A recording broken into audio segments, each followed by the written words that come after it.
What is going on, guys? SteelTwins back at you with another video, and the Pittsburgh Steelers 2021 NFL regular season schedule has indeed been released. And us as SteelTwins are here to not only give you our thoughts, but of course our record predictions, our early record predictions for the 2021 NFL Pittsburgh Steelers season. Now, we knew who the opponents were. Obviously, we didn't know the dates. Even before you knew that, you just knew that we were going to have one of the toughest schedules in the league. In fact, we do indeed have the toughest schedule in the league. That is confirmed. Yeah, last season we actually had one of the easiest. Now we have the hardest, especially on the road. Yes, and the road is full of just complete teams. Playoff teams, playoff caliber teams. I tell you, almost every single one of them is a playoff caliber team. Very much so. So, I mean, let's just get right into it right now, man. Obviously, we're going to start with the preseason. Obviously, we have the Hall of Fame game versus the Cowboys, which was scheduled for last year, and we all know because of the virus, it was scheduled back to this year, so that's there for this year. That'll be fun to watch. Then we have, of course, 3 regular preseason games, which is at the Eagles versus the Lions, and finally at the Panthers for like the 19th straight year. So those are the preseason games. Will be interesting to watch just to see how the rookies do and camp battles and who's going to be our slot corner, and, of course, Dwayne Haskins. So that's something to note there. Now, the actual schedule. My, oh, my. Of course, we all know that we have the toughest schedule in the league, but we're starting off with, I'd say, a great matchup right here. A great game. This is a team that went to the AFC Championship game last year, didn't perform too well in that game, but I would say they got better this offseason. Yeah. Especially through the draft. Yeah, that is the Buffalo Bills. We will play at the Buffalo Bills. Yes, week 1. We are indeed on the road again for week 1 for, what, the 7th, 8th straight year, something like that. The last time we hosted a week 1 game at Heinz was against the Browns in 2014. Yeah. So it's been a while. Maybe we get that chance next year. But this year we travel to Buffalo to open up the season. 1 o'clock. And I'm just going to say right here, right now, I think we opened the season with a loss. I have to agree. The Bills are just so dynamic. They're an up-and-rising team. If they're not already, they definitely are. Josh Allen is definitely hitting his prime.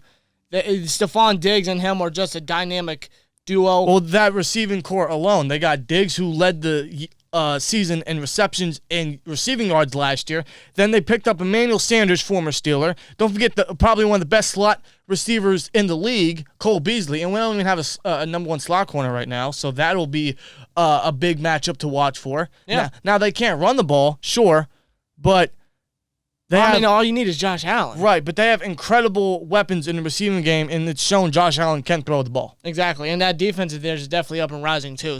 And our corners will be tested majorly because we have I guess you could say, somewhat inferior cornerback room just based on inexperience and uncertainty. Yeah, pretty much. But to start off the season, we think that Steelers go 0-1. Yes. Now, I know we can beat the Bills. The last 2 times we faced them was the last 2 straight years at Heinz on Sunday Night Football. And, of course, we both lost. Games that we easily could have won. This one, I think we just show a little bit of rust. Everyone does. Yeah, definitely. Now, week 2, our home opener against the Las Vegas Raiders, 1 o'clock as well. You guys may disagree with me. And me. You feel the same way? I do feel the same way. Go on ahead. I think we lose to the Raiders. Now, why do we say that? Well, let's just say the Raiders have always, I don't want to say had our number, but they've always played us tough. Very tough. Always. And we all know the history between the Steelers and the Raiders goes way back to, obviously, the Immaculate Reception. Yes. And since then, their battles have always been tough, difficult, hard-hitting, just all-out physical. Especially within the last decade. Yes. So, yeah, I think we actually start off 0-2, believe it or not. I can definitely see it. I really can. I'd hope not, but that's my prediction. Week 3, we remain at home against the Cincinnati Bengals. Of course, we get a victory there. We have to, right? I just don't see the Bengals beating us in Pittsburgh. No, the last time they did that, and I remember the game very well, Ben threw 3 picks, and the defense actually performed very well when our defense was complete crap. Right. But that was, a while ago. Right. But we get the victory here against the Bengals, and we advance to 1-2 after week 3 and head to Lambeau Field. Already, week 4, early on into the season, the Green Bay Packers boy, it just gets tougher and tougher, doesn't it? I guess. Now, that depends because we all know what's going on between the Green Bay Packers and A-Rod. And we don't know, is he going to even be with the team? Is he going to start? We don't know that. He's told the Packers that he doesn't want to be with the team no more. I think he's even said, that if they don't trade him, he'll just flat out retire because that's just how, for some reason, that's just how much he doesn't want to be a Green Bay Packer anymore. And this is the reigning MVP we're talking about. Yes, it is. And a team that's been to the NFC Championship game 2 straight years. At Lambeau, though, it's going to be a tough road matchup. Yeah, regardless of who's at quarterback, whether that's A-Rod or Jordan Love or whoever else they are going to put faith in at quarterback, if A-Rod's not there, it's going to be difficult. It's going to be a tough road matchup based on Lambeau alone. So our first 2 road games of the season is against Buffalo at Buffalo and Green Bay at Green Bay. Good Lord. But I say we actually get the victory in Green Bay. I do. I think we can beat Green Bay. I've seen no improvement from their defense. Not at all. All their defense really consists of is Jair Alexander and that pass rush.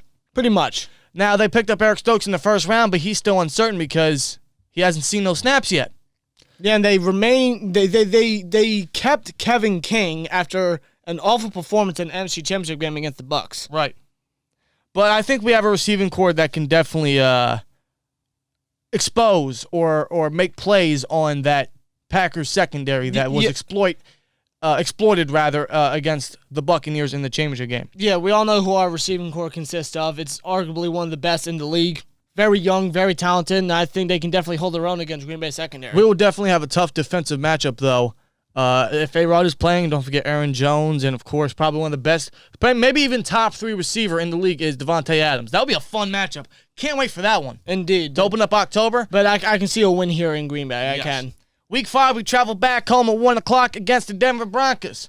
Now, I think the Broncos actually improved this year. They are still sticking with Drew Lock, which may or may not work out. Now they could do that, or they have a backup plan in Teddy Bridgewater. Either way, it's their quarterback room's not looking promising. They have surrounded either guy, specifically Locke, with incredible weapons. And they are getting some guys back that they did not have last time we faced them. Last year, Cortland Sutton, who actually torn his ACL in last year's matchup between the Broncos and Steelers, and Von Miller is another one. So they are getting some major pieces back. If they can stay healthy, I really like the Broncos this year. And I like what they did in the draft. Yeah. So it's going to be a tough matchup if everyone is healthy, but I still think we get the victory here against the Broncos. I have to agree. I think at home, we come back home from Green Bay, I think we still get a victory here against Denver. Now, one game I'm really looking forward to is Sunday Night Football Week 6 before our bye week against the Seattle Seahawks, which is our confirmed 18th game, or 17th rather, game, since there's 18 weeks now. Yeah.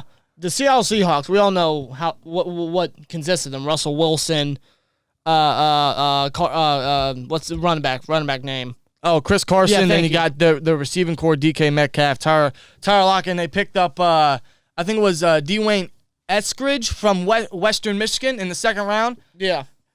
Great receiving core. Now, and again, another game where our corners will be tested. Mm-hmm. Their offense is very electric, despite the offensive line issues that they still consist of for like the 5th straight year. Yeah, in fact, they didn't go O-line until the 6th round with Stone Forsythe. So, I mean, that O-line's still suffering. It is. But their defense, on the other hand, is not too good. No. I saw no improvement from the defense. In fact, I saw a decline, especially at corner. They lost Shaquille Griffin to the Jags. Who is their number 1? I can't tell you. No. So I think this is going to be a possible highly offensive matchup, even though I think our defense can limit Wilson, especially with Bush back as the possible spy. Mm-hmm. It will be a tough matchup, though, because Wilson is innovative. You can pressure him all you want. He's a guy that can still make plays no matter what. And that receiving core he has is electric. So it's going to be a fun Sunday Night Football matchup. One of the more highly anticipated of the season, I would say, right before the bye week, Week 7. But I say we actually get the victory prime time in Pittsburgh against Seattle right before the bye, and we go 4-2. We're going into the bye at Week 7. I have to agree. I feel like if our offense can maintain consistency for once and take advantage of Seattle's possible mistakes. Yeah, definitely. And Yeah. we don't forget, we have a new offensive coordinator, obviously, Matt Canada. Yeah. Someone more creative and more bold and more open than he who shall not be named. Yeah, more up to date too. Yes. Week 7 is our bye. That means 11 straight games. That's a long stretch. But it is what it is. I believe this is our closest bye week in recent years. Yeah. Like past years, it was like week 7, week 8, week 9. Now it's week 6. So it's a little closer than the past few years, but it is what it is. 11 straight games is going to be a struggle. Week 8, after the bye, we travel to Cleveland against the Browns. Yeah, our first meeting against the Browns, the much anticipated matchup considering what they did to us. And go figure, it's right after our bye in Cleveland. I actually have us taking a loss here. Yes, I got to give Cleveland credit. We given them tons of shit for many years, but ever since... I think that time has limited a little bit. Ever since Kevin Stefanski has really become the head coach and they've actually, been drafting... By the way, I just got to say this. Their draft class this year is freaking ridiculous. Dude, they had like such an A-plus class, and I'm not even joking. No, they got 2 first-round defensive players in the first 2 rounds. Yes, that's not fair. How is that possible? That's not fair. And I got to give the Browns credit. Ever since Stefanski became their head coach and ever since they've gotten better when it comes to head office and general manager, they've shown a lot of improvement. Yes. Now, one very good season, where they actually made the playoffs and actually went to the divisional round. I'm not going to give them too much hype, but I will give them credit. And I do think they have the tools and the roster and the staff finally, which I thought I'd never say, to actually continue their, I guess, streak. By streak, I mean winning seasons, and that's not often. Let's see if they can remain consistent with this. But I think they will. And I have us losing to the Browns after our bye. I actually think we split with the Browns. We lose to Cleveland in Cleveland. Yeah, I have to agree. We split.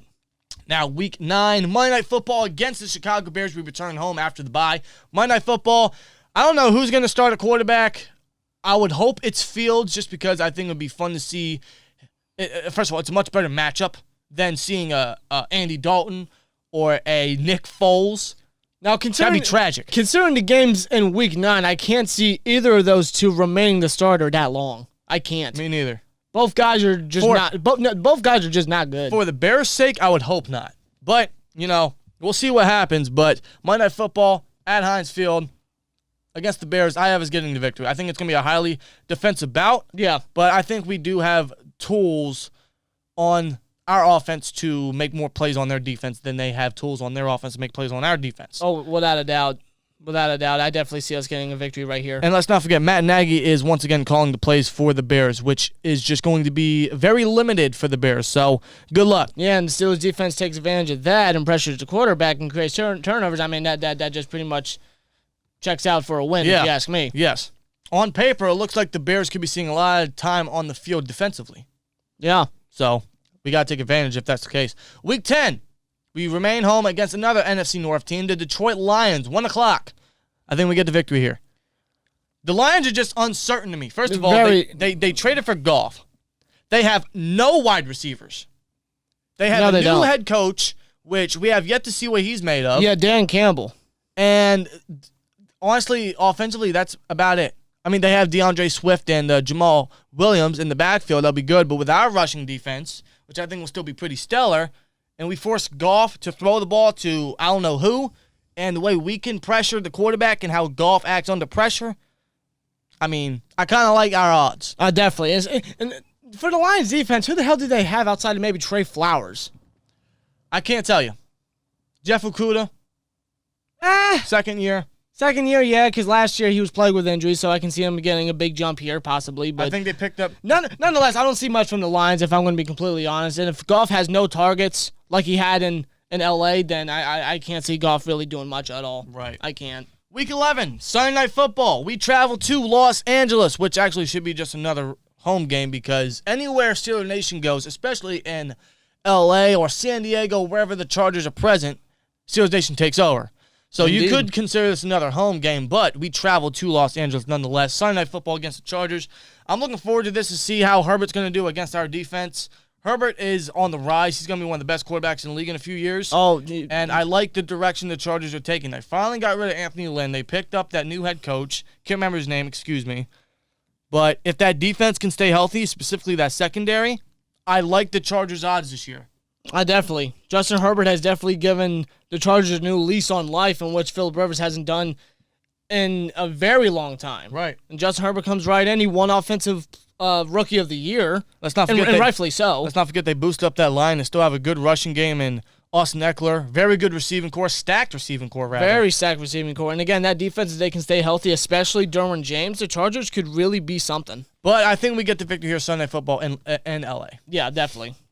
Now, Week 12 at Cincinnati. I think we split with Cincinnati. Yes, I actually do believe for once we split with Cincinnati. We did last year. Ryan Finley beat us. I hate to remind you guys. But if Burrow can stay healthy, and I do like that Bengals roster. I love their offense. I love the youth they have. The star power they have is dangerous. Defense could be a little better, but, I know it's still uncertain with their head coach. Yeah, Zach Taylor. But I honestly think the Bengals are heading in the right direction. It's just going to take another few years. No, it's definitely going to take time, especially with Burrow there. But as long as Burrow's there, I think the Bengals, I'm not going to say they're a playoff team because I don't think they are, but I'd say that with Burrow in there, they can be a competitive team. They really can, because that's just how good Joe Burrow is. I mean, you saw when he was in there as a rookie, I'd say almost every game the Bengals played before Burrow went down with his ACL injury, he was competitive. They were competitive. He showed a lot of hustle, a lot of fight. And that's gonna remain the same with Burrow against the Steelers and the AFC North overall. And I'm gonna say this right here, right now: the AFC North is changing. Like, this division is going to be very competitive, very young in the next few years, without a doubt. And once we get a new quarterback, I'd imagine next year, this division is looking incredibly young, and every team is on the rise. And I mean that. The Browns are looking good. The Ravens, they got Jackson. They're gonna extend him. They're still a pretty solid team. You got the Bengals up and coming still. And you still got us, the Steelers. The AFC North for years to come is going to look very competitive. Very competitive.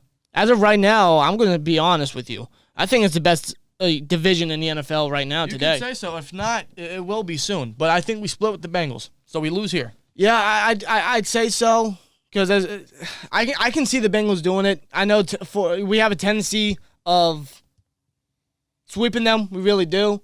But I don't know. Maybe the Bengals are finally on the rise. As long as Burrow's there, I can see them being very competitive. Yeah. I really can. And I believe that puts us at 7-4 right now. I believe. Yeah, heading into Week 13 as we face the Baltimore Ravens for the first time. At home. At home. At home, indeed. Yeah, it's going to be a great game. I mean, it always is. I mean, Baltimore and Pittsburgh is always highly anticipated. It's always must-see. That's why it's at 4:25 Eastern Standard Time.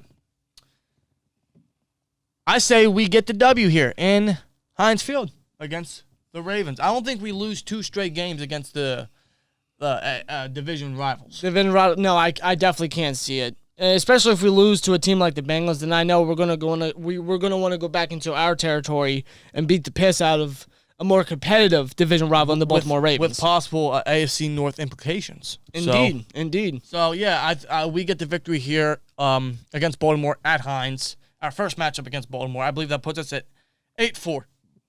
Now, Week 14, Thursday Night Football, short week. Thursday Night Football, we travel to Minnesota on a short week against the Vikings. Going to be a tough matchup. Very tough matchup. I'd say so, especially when it pertains to offense. The Vikings offense, specifically Dalvin Cook, Adam Thielen, and Justin Jefferson. Yeah. I know Kirk Cousins, though, here's the thing. He doesn't perform well in primetime. And he doesn't perform well against great defenses. No, he does not. At all. So now, if the Vikings had a much better quarterback, or if they looked at, well, I know they drafted a quarterback in Kellen Mond, but I'm not really high on him, and I don't think he's really going to see action for quite a bit. But Kirk Cousins in there ain't any better. I'm not big on Kirk Cousins. I never was, even when he was with the football team, when he was at his prime, I'd say, when they went to the playoffs at one time. I just can't see Kirk Cousins really doing much against our defense. I think our defense is really going to take advantage of his mistakes. I don't want to underestimate Cousins, but on prime time, you kind of have to. Yeah. So I think we get the victory here on a short week in Minnesota, Thursday Night Football. Yeah. Week 15, we return home to host the Tennessee Titans. Bud Dupree comes home.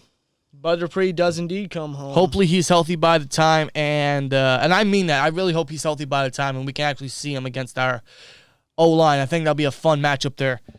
I think it'll be a great reunion for Bud, definitely. Without a doubt. The Titans, man, obviously, again, their offense, Ryan Tannehill, ever since he's joined Tennessee a couple years ago, new lease on life. Derrick Henry's arguably the best running back in the game today. Now, the receiving core has kind of diminished since they lost Adam Humphries, I believe, and Corey Davis. They picked up Des Fitzpatrick in the draft, and obviously they still have A.J. Brown, and he and himself is freaking ridiculous. That offense is still going to thrive. That defense was horrible last year, but it is definitely improved. Yeah, just based on the acquisition. Bud Dupree, obviously. They drafted a what's his name? Caleb Farley in the first round, I believe. And I think round 3 was what's his name? That slot guy. What's his name? I know who you're talking about. It's Elijah Molden. Yeah, thank you. So that alone, man, 2 very young, solid corners in what was a stat corner class. So the corners, their secondary is going to be a little improved if the guys can stay healthy. Yeah. But I still think we get the victory against the Titans at home. I can definitely see it, yeah. Now, of course, Week 16, we go back on the road to the Kansas City Chiefs, and I'm just going to say it right here, right now. This is a loss. Yeah, I mean, you got to be honest. I have to be honest, and I'm sorry, but I cannot bet against the Chiefs, even when it comes to the Pittsburgh Steelers. I think it could be a very, very physical, very competitive matchup. I really do. But I just think somehow the Chiefs are going to get the victory. I do. I really do. I mean, you just can't bet against them. As Tony Romo would say. But, yeah, it's in Arrowhead, so, I mean, it's a loss. And I know the way to beat Mahomes, it was showed in Super Bowl, with the Bucs. You need 2 athletic linebackers, inside linebackers, which we have one. We don't have one that can step in immediately. And you need a great pass rush, which we have. But that Kansas City offensive line has been completely revived. Orlando Brown, Creed Humphrey, Joe Tooney, Kyle Long. They're getting one of their guards back, I believe. So, yeah, it's been revived. Yeah, the offensive line is stacked. And their weapons, of course, they've lost nobody. They really haven't, and that defense has improved just a little bit. The Chiefs are just the Chiefs, man. All they had to do was revamp that offensive line, and my God, they did. You could say that they will be a favorite for the number 1 seed once again. Of course. So this is a loss here in Kansas City, as expected, which puts us at, I believe, 10-5. 10-5 right now. Going into Week 17, which is not the final week, because that has been changed. Monday Night Football will open up the new year against the Cleveland Browns at home at Heinz Field.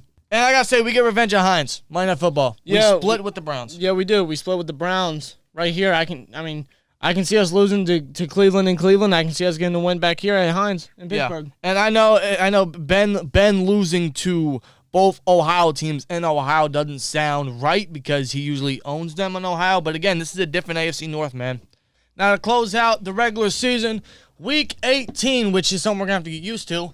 And unfortunately for this game, I can actually see us losing here. I see us splitting with the Ravens, us beating them at our territory, and us losing to them at their territory. Which is pretty much the exact same, which is our exact record prediction for all of the AFC North rivals. Yes. Which we win in our territory and lose in our territory. We split with the AFC North 3-3. Indeed. And we finished the season off 11-6, which should be enough for a wild card spot, knowing there are 7. But that is something that we're going to have to get used to, is not only that, but the record prediction. 11-6. We're so used to 11-5 or 12-4. Now we got to get used to like 12-5 or 11-6. Yes, it's something we're definitely going to have to get used to. But we end the season 11-6, and it should be enough for us to be in the wild card. Yes, it should be. And which will be our, I guess, last road to the Stairway to 7 with Ben, which I would imagine that will be. I believe this is Ben's last year. This is our one last ride with Ben. And seeing what we did in the draft and who we kept and acquired in the offseason, At the start, I didn't like our chances, but the chances are starting to rise a little bit. Not going to get my hopes up too much because then I always get deeply disappointed and too angry, so I don't want to do that again. But I hear you. I feel you. But I do like this team and the direction they're going in, and this is our one last ride. Our record prediction, seeing the schedule, which is a very tough stretch after the bye week. 11 straight games, and most of the games afterward are on byes. It's going to be a little tough. Yeah, indeed. It's going to be a very, very tough stretch, but I'm all here for it. Of course. All here for it. The regular season can't come soon enough, or specifically the preseason first, so we can see what the rookies are made of and all that stuff, and we can, finalize the positions, the position roles, and who's the starters and all that good stuff. But thus the regular season, we finished 11-6. Should be enough for a wild card spot, and, of course, one last ride in the playoffs with Big Ben. Let us know you guys' thoughts and, of course, your record predictions down in the comments below. Here we go, Steelers. Record prediction is out. Now it's just the waiting game. It's just a waiting game. It depends on what this team does and see if they can get it done. It's been a long time since we won a Super Bowl. This is our one last ride. It is. In fact, that is exactly what I am branding this season. One last ride. Hopefully they can make it worth it. Because I believe this is our one last chance with Ben. Indeed. Hopefully you can make it worth it. Hopefully Ben can go out there and do Ben things and get us to where we need to be, and that's holding up another Lombardi. Yes. It's been a long time. It's been, 13 years since we won a Super Bowl. Yeah. I think we're long overdue. You didn't have to remind me, but yes. I know. I'm sorry. But here we go, Steelers. This is our one last ride. Let's see what the team can do within the next coming weeks and months heading into August in the preseason and the Hall of Fame game. But we have mini camp and training camp coming up, which should be fun to see, all the reports and rumors and stuff like that. But anyway, guys, let us know you guys' thoughts and record predictions down below. Glad to have the season schedule released. Now it's just a waiting game. Here we go, Steelers. Like, comment, subscribe. We'll see you later. Peace!